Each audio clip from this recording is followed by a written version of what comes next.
Hello everyone, मैं प्रियांशु शर्मा आप सभी का स्वागत करता हूं आपके अपने यूट्यूब चैनल पे। आज अपन बहुत ही बेसिक सा टॉपिक पढ़ने वाले हैं, बहुत ही बेसिक सी यूनिट का नाम रहेगा अपना डेवलपमेंट बायो।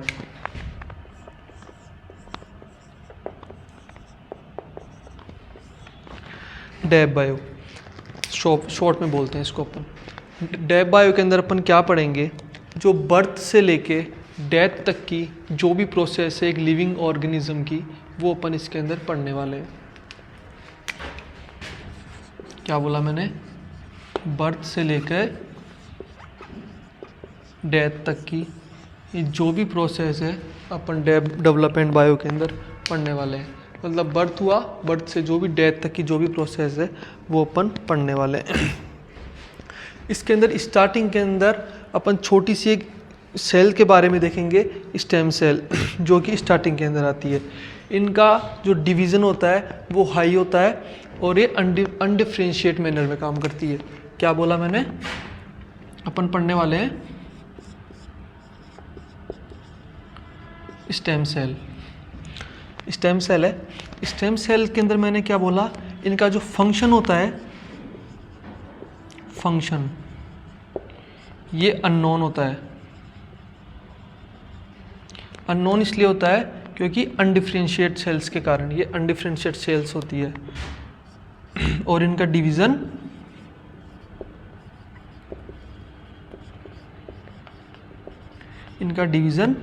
हाई होता है।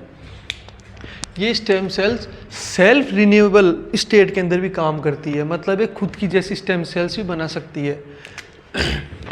ये कोई स्टेम सेल है तो ये एक तो खुद की जैसी बनाएगी स्टेम सेल, इसको बोला सेल्फ रिन्यूएबल, और एक बनाएगी डॉटर सेल,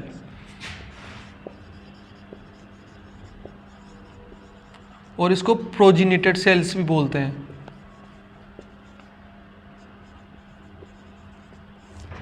बेसिकली एग्जाम के अंदर अपन को प्रोजेनेटेड सेल्स के नाम से ही क्वेश्चन आने की संभावना रहती है। इतना समझ में आया? अब स्टेम सेल्स के अंदर अपन देखते हैं कि स्टेम सेल्स कैसे काम करती है।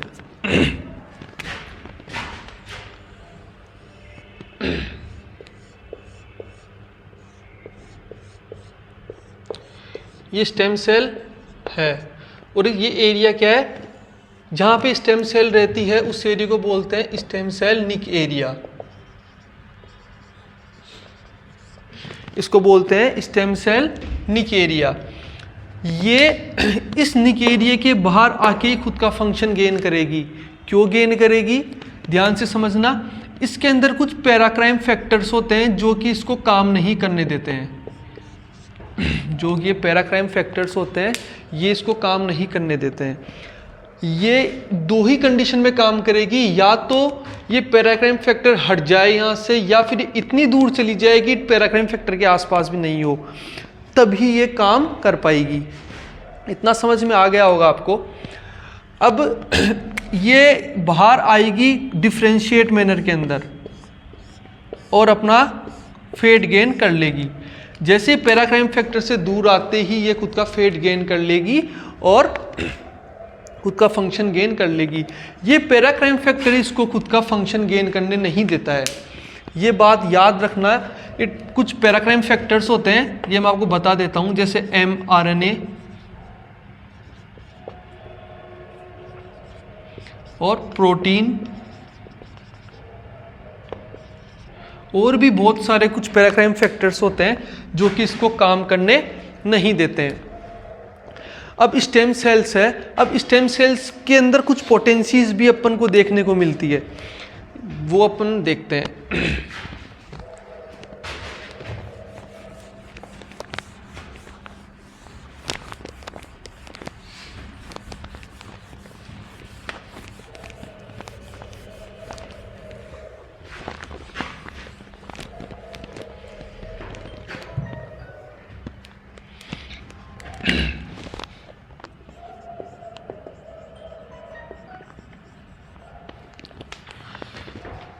आप सबने सुना होगा स्टेम सेल्स की बेसिकली 4 पोटेंसीज होती है।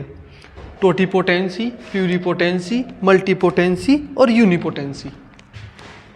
देखिए वर्ड्स पे गौर कीजिए आप लोग। टोटिपोटेंसी मतलब सब कुछ बना सकती है।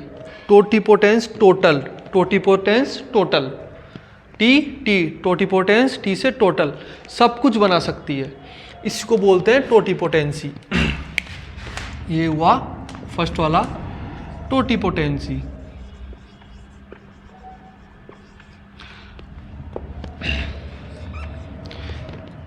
ठीक है, ये टोटल सब कुछ बना सकती है।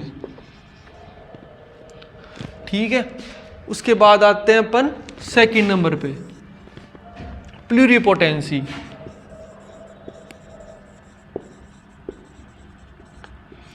प्लूरिपोटेंसी तो सेवरल, मतलब इसका मतलब ये है, आप ऐसे समझिए, इसका मतलब ये है कि ये बहुत कुछ बना सकती है। सेवरल मतलब बहुत कुछ बना सकती है लेकिन सब कुछ नहीं बना सकती। इसका एग्जाम्पल हो गया आपका ICM, इनर सेल मास। इसका एग्जाम्पल हो गया ICM, इनर सेल मास। ये इनर सेल मास का क्वेश्चन अभी लास्ट टाइम CSIR नेट का जो एग्ज़ाम लगा था उसके अंदर भी इसका क्वेश्चन पूछा गया था 2 नंबर में। मैं ये मानता हूँ कि अगर साइंस स्ट्रीम की कोई सी भी एग्ज़ाम लग रही है उसके अंदर स्टेम सेल्स का एक क्वेश्चन तो बनता ही बनता है। ठीक है, थर्ड आता है इसका टोटिपोटेंसी आ गई, प्लूरिपोटेंसी आ गई, अब आती है मल्टीपोटेंसी। मल्टीपोटेंसी इसके अंदर क्या होता है? इसके अंदर होता है ग्रुप ऑफ सेल्स। एक ग्रुप होता है, जैसे हेमेटोपोइटिक स्टेम सेल्स है, वो एक ग्रुप है, वो कैटेगरी आती है आपकी मल्टीपोटेंसी के अंदर, हेमेटोपोइटिक स्टेम सेल। यहाँ तक समझ में आ गया होगा आपको। अब थर्ड आती है आपकी यूनिपोटेंसी। यूनिपोटेंसी ऐसी पोटेंसी है जिसके अंदर सिंगल सेल आती है, जैसे स्पर्मेटोजेनेसिस और oogenesis।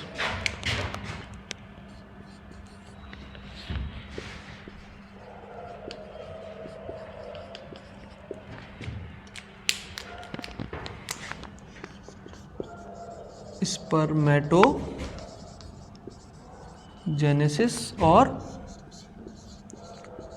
oogenesis। यहाँ तक समझ में आ गया होगा आपको।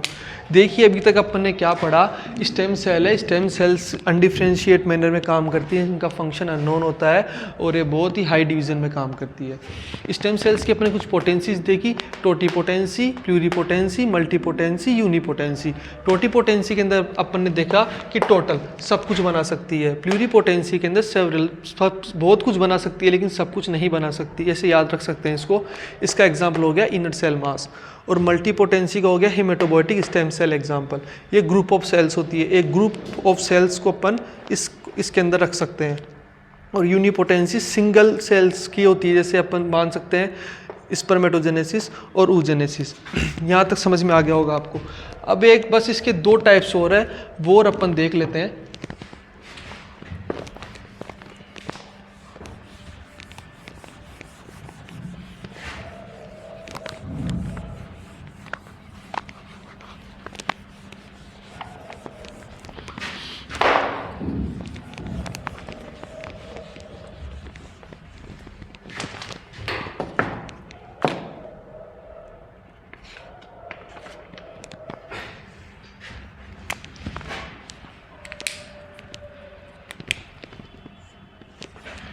इसके होते हैं 2 टाइप्स।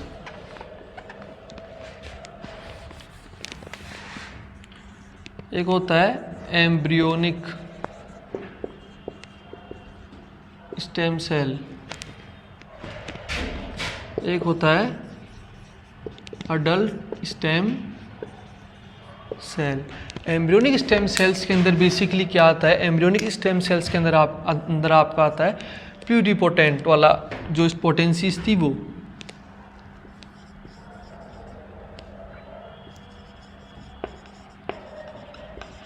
ये एम्ब्रियोनिक स्टेम सेल्स का ये प्लूरिपोटेंसी जो अपने पोटेंसीज देखी थी वो एग्जांपल हो सकता है। और अडल्ट स्टेम सेल्स के अंदर अपन डाल सकते हैं यूनिपोटेंट और मल्टीपोटेंट को।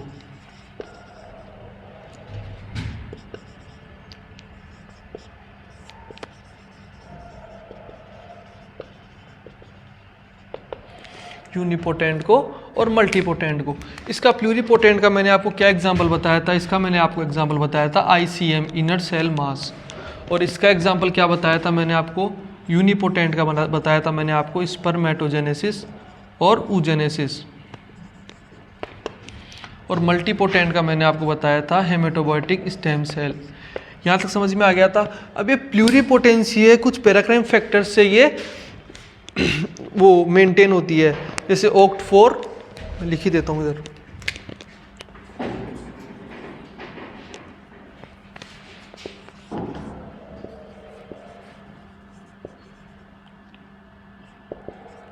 प्लूरीपोटेंसी मेंटेन बाई OCT4, SOX2 और नैनोज,